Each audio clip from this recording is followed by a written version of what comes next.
Hello दोस्तों, आज की इस वीडियो में हम स्टार डेल्टा स्टार्टर के बारे में डिस्कस करने वाले हैं। आज की इस वीडियो में मैं आपको स्टार डेल्टा स्टार्टर के कंट्रोल सर्किट के बारे में बताऊंगा। ये स्टार डेल्टा स्टार्टर दो पार्ट्स में बनने वाला है। पहले पार्ट में हम इसके कंट्रोल सर्किट के ऊपर इसके डायग्राम को समझने की कोशिश करेंगे और जो नेक्स्ट वीडियो बनेगी उसमें मैं आपको प्रैक्टिकली समझाऊंगा कि स्टार डेल्टा स्टार्टर को हम इस सर्किट के द्वारा किस तरीके से बना सकते हैं। तो आज की इस वीडियो में हम कंट्रोल सर्किट पे सिर्फ हम डिस्कस करेंगे और जो नेक्स्ट वीडियो आएगी स्टार डेल्टा, उसमें हम प्रैक्टिकल करके देखेंगे कि स्टार डेल्टा स्टार्टर को हम किस तरीके से बनाते हैं।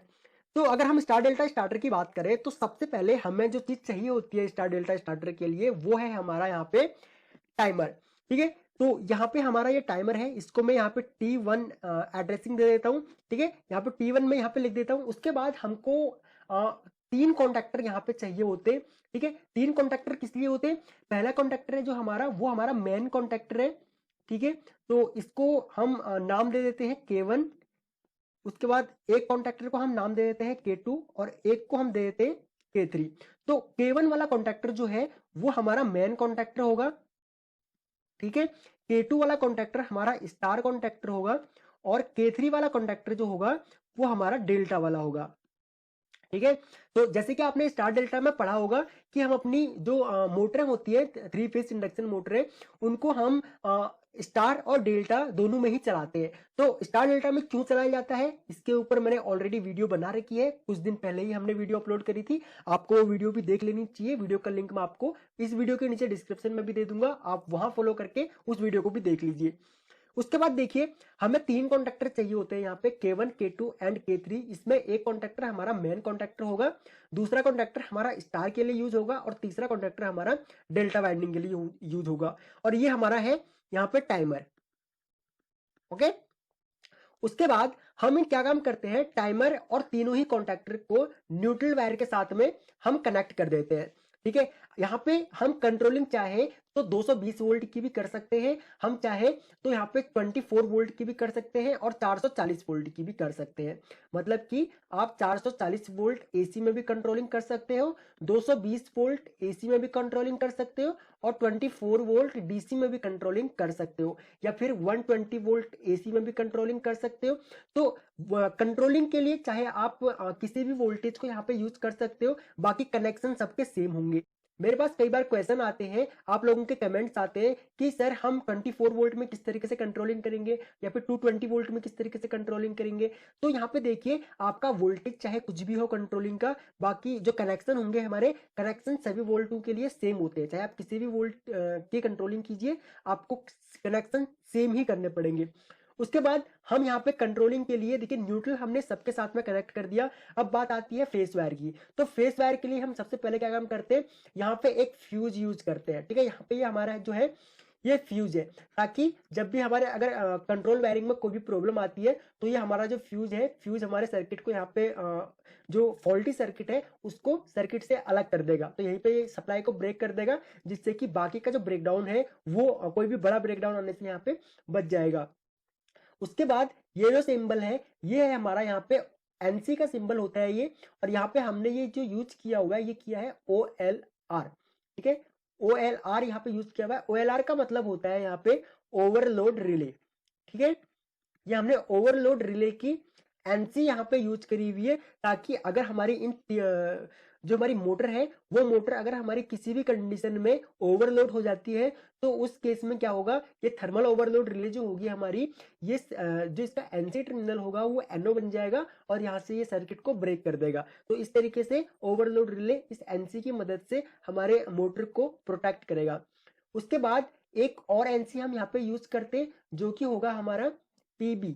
ठीक है, पुश बटन होगा और ये भी हमारा एनसी होगा, और इसको हम यूज करेंगे सर्किट को स्टॉप करने के लिए। ठीक है, ये एक पुश बटन होगा स्टॉप के लिए, जो कि रेड कलर का पुश बटन होता है, जैसे कि यहाँ पे आपको स्क्रीन पे दिखाई भी दे रहा होगा। ठीक है, उसके बाद हम यहाँ पे एक NO पुश बटन यूज करते, और ये NO पुश बटन होता है हमारा कंट्रोलर को ऑन करने के लिए। यहाँ पे ये जो है ये भी हमारा पुश बटन है, और ये एक NO का सिंबल है हमारा, और ये हम इसको यूज करते हैं सर्किट को स्टार्ट करने के लिए। ठीक है, जब हम इसको प्रेस करेंगे तो हमारा K1 ऑन हो जाएगा, और K1 ऑन होने के बाद अभी हम यहाँ पे क्या काम करते हैं, हम यहाँ पे एक होल्डिंग भी देनी होती है हमको। तो ये जो वायर है हमारी, ये वाली जो हमने यहाँ पे यूज करी थी अभी, ठीक है, ये वाला जो एनओ है हमारा, ये हमने होल्डिंग के लिए यूज किया हुआ है। तो ये जो होल्डिंग है हमारी, ये जो होल्डिंग वाला एनओ जो है, ये हमारा K1 का एनओ है, ठीक है, ये हमने K1 का एनओ यहाँ पे यूज किया हुआ है। ओके, तो ये K1 का एनओ हमने क्यों यूज किया हुआ है, वो हमने इसलिए यूज किया हुआ है ताकि जब भी हम इस पुश बटन को ऑन करेंगे, जैसे हम इसको प्रेस करेंगे तो ये इस तरीके से यहाँ पे ऑन हो जाएगा। ऑन होते ही सर्किट को ऑन कर देगा, ऑन करते ही हमारा K1 ऑन हो जाएगा। तो K1 के ऑन होते ही इस K1 को होल्डिंग चाहिए होती है, तो इसलिए यहाँ पे K1 का एनओ हमने यहाँ पे यूज किया, और इस एनओ को हम बोलते हैं होल्डिंग एनओ, ठीक है। इस एनओ को होल्डिंग एनओ बोला जाता है। इंटरव्यू में काफी पूछा जाता है कि होल्डिंग एनओ किसको बोलते हैं, तो इस एनओ को होल्डिंग एनओ बोलते हैं। और ये होल्डिंग एनओ जो होता है वो हम K1 के लिए यूज करते हैं ताकि K1 को होल्ड करवाया जा सके। उसके बाद हम यहाँ से एक वायर को लेते हैं, ठीक है, यहाँ पे आपने इसको होल्ड कर दिया, और जो हमने स्टार्ट वाला पुश बटन जो है हमारा, उसके आउटपुट से हम एक वायर को लेते हैं और सीधा हम उसको कनेक्ट करते हैं टाइमर के साथ में। मतलब कि जब भी हम अपने K1 को ऑन करेंगे तो K1 को ऑन करते ही हमारा K1 के साथ साथ तुरंत टाइमर भी ऑन होगा, और टाइमर के ऑन होते ही यहाँ पे क्या होगा कि हमने एनसी, यहाँ पे हमने एनसी यूज किया हुआ है, वो मैं आपको बताऊंगा यहाँ पे किसका एनसी यूज किया हुआ है, और हमने एक और एनसी यूज किया हुआ है, वो हम उसके बाद हम यहाँ पे स्टार जो हमारी कॉन्टेक्टर है, स्टार कॉन्टेक्टर को ऑन कर रहे हैं। तो स्टार कॉन्टेक्टर को ऑन करने के लिए हमने यहाँ पे 2 एनसी यूज किए हुए। अब इसमें से पहला वाला एनसी जो है वो है हमारा K3 का। K3 का एनसी हम यहाँ पे हमने यूज किया हुआ है। K3 हमारा डेल्टा वाला कॉन्टेक्टर है, और दूसरा वाला जो हमारा एनसी है वो हमने T1 का एनसी यूज किया हुआ है। T1 हमारा टाइमर है। तो यहाँ पे देखिए इस सर्किट के अनुसार क्या हो रहा है, यहाँ पे इस पुश बटन को प्रेस करते ही हमारा मैन कॉन्टेक्टर, स्टार कॉन्टेक्टर और टाइमर, ये तीनों ही एक साथ में ऑन होंगे। अब देखिए आपसे इंटरव्यू में पूछा जा सकता है कि स्टार डेल्टा स्टार्टर में सबसे पहले कौन सा कॉन्टेक्टर ऑन होता है। तो स्टार डेल्टा स्टार्टर में हमेशा स्टार कॉन्टेक्टर को पहले ऑन करना चाहिए, क्योंकि अगर हम मैन कॉन्टेक्टर को पहले ऑन कर देंगे तो विदाउट लोड तो आपका सर्किट सही काम करेगा, लेकिन जैसे ही आप इस सर्किट पर लोड डालोगे तो आपका जब मैन कॉन्टेक्टर ऑन होगा, पहले अगर पहले आपका मैन कॉन्टेक्टर ऑन होता है उसके बाद आपका स्टार कॉन्टेक्टर ऑन होता है, या उसके बाद आपका टाइमर ऑन होता है, तो उस केस में क्या होता है कि उस केस में कभी तो आपकी मोटर चल जाती है, और कभी क्या होता है कि बहुत तगड़ी एक तरीके से स्पार्किंग होती है और एक शॉर्ट सर्किट होता है, जिसकी वजह से आपका जो कॉन्टेक्टर जो है वो बार बार सर्किट में फॉल्ट आ सकता है, आपका सर्किट प्रॉपर तरीके से काम नहीं करेगा। तो इसलिए हम सबसे पहले क्या काम करते हैं, हम अपने सर्किट जो वाइंडिंग जो होती है हमारी मोटर की, उसको हम स्टार में उसके कनेक्शन कर देते हैं इस कॉन्टेक्टर के थ्रू, स्टार कॉन्टेक्टर के थ्रू, और उसके बाद हम मैन कॉन्टेक्टर और टाइमर को ऑन करते हैं। अब ये यहाँ पे स्टार कॉन्टेक्टर पहले ऑन होता है, लेकिन ये जो यहाँ पे जो आपको कनेक्शन दिखाई दे रहे हैं, इस कनेक्शन में भी पहले स्टार कॉन्टेक्टर ही ऑन होगा, लेकिन स्टार कॉन्टेक्टर और मैन कॉन्टेक्टर के बीच में जो टाइमिंग होगी वो एक तरीके से मिली सेकंड की होगी। बहुत ही एक मिली सेकंड के अंदर अंदर आपका स्टार कॉन्टेक्टर और मैन कॉन्टेक्टर दोनों ही ऑन हो जाएंगे, लेकिन पहले यहाँ पे स्टार कॉन्टेक्टर ऑन होगा, उसके बाद मैन कॉन्टेक्टर ऑन होगा, ठीक है। पहले वाइंडिंग स्टार में बन चुकी होगी, उसके बाद मैन कॉन्टेक्टर के द्वारा उसको सप्लाई दी जाएगी। तो उसके बाद देखिए हमने क्या काम किया, स्टार के हमने कनेक्शन कर दिए, और कनेक्शन करते ही जब सप्लाई आई, सप्लाई आने के बाद K3 के एनसी और P1 के एनसी से हमारा स्टार ऑन हो गया। उसके बाद हम क्या काम करेंगे, हम यहाँ पे एक और एनसी यूज करेंगे, और उसके बाद हमने एक एनओ यूज किया, और यहाँ पे हमने डेल्टा को सप्लाई दे दी। तो यहाँ पे डेल्टा वाली लाइन में जो हमने एनसी यूज किया हुआ है, ये एनसी हमारा K2 का एनसी है, ठीक है, ये K2 का एनसी है। मतलब कि यहाँ पे हमने स्टार को K3 का डेल्टा का एनसी दे रखा है, और यहाँ पे डेल्टा को स्टार का एनसी दे रखा है, तो इसको बोलते हैं हम इंटरलॉकिंग, ठीक है। ये जो हमने यहाँ पे दोनों को एनसी यूज किए हुए हैं एक दूसरे को, इसको बोलते हैं हम इंटरलॉकिंग, ठीक है। इसको इंटरलॉकिंग बोला जाता है ताकि जब हमारा स्टार कॉन्टेक्टर ऑन हो तो उस केस में हमारा डेल्टा ऑन नहीं होना चाहिए, जब हमारा डेल्टा ऑन हो तो उस केस में हमारा स्टार ऑन नहीं होना चाहिए।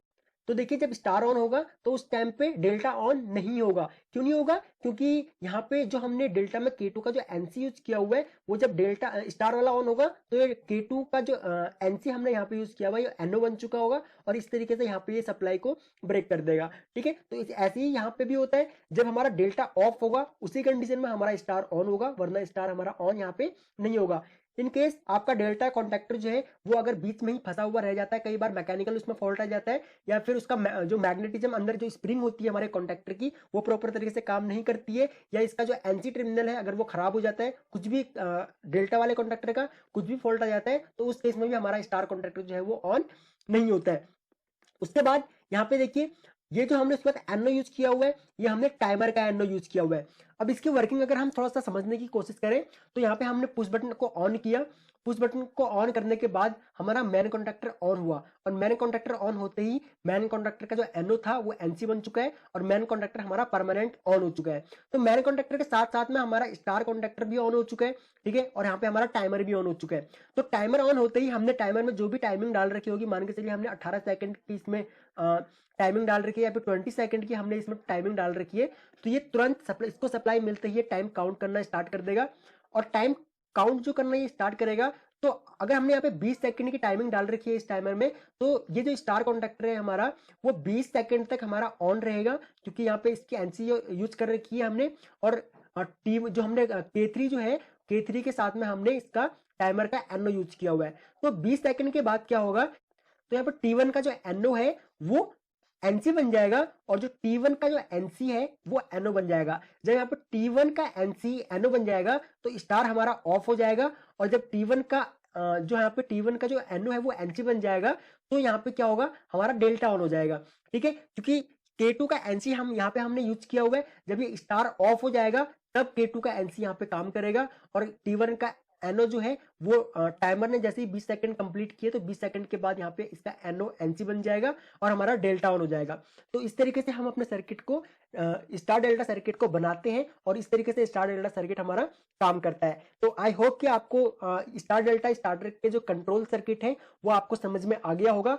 काफी डिटेल में हमने आपको समझाने की कोशिश करी। फिर भी अगर आपके इस टॉपिक से रिलेटेड कोई भी डाउट है, या आपको इस सर्किट से रिलेटेड कोई भी डाउट है, या आपको इस सर्किट में अगर कुछ भी समझ में नहीं आया है, तो आप वीडियो के नीचे कमेंट कीजिए। मैं आपके सभी कमेंट्स पढ़ता हूं और सभी कमेंट्स के रिप्लाई भी करता हूं। आप हमको इंस्टाग्राम पे भी फॉलो कर सकते हो। इंस्टाग्राम पे भी मैं रेगुलरली 4 से 5 फोटोज आपके लिए अपलोड करता हूं। वहां पे काफी सारे सर्किट हम लोग अपलोड करते हैं, और काफी सारे क्विज वगैरह भी हम लोग इंस्टाग्राम पे करते रहते हैं। तो आपको इंस्टाग्राम पे भी विजिट करना चाहिए। अगर आप इस चैनल पर न्यू है तो आप इस चैनल को सब्सक्राइब कर लीजिए, बगल में जो बेल आइकॉन है उसे ऑन कर लीजिए, ताकि आपको हमारी सभी न्यू वीडियोस का नोटिफिकेशन लगातार मिलता रहे। अपना कीमती समय हमको देने के लिए आपका बहुत बहुत धन्यवाद। जल्द मिलते हैं अपनी नेक्स्ट वीडियो में।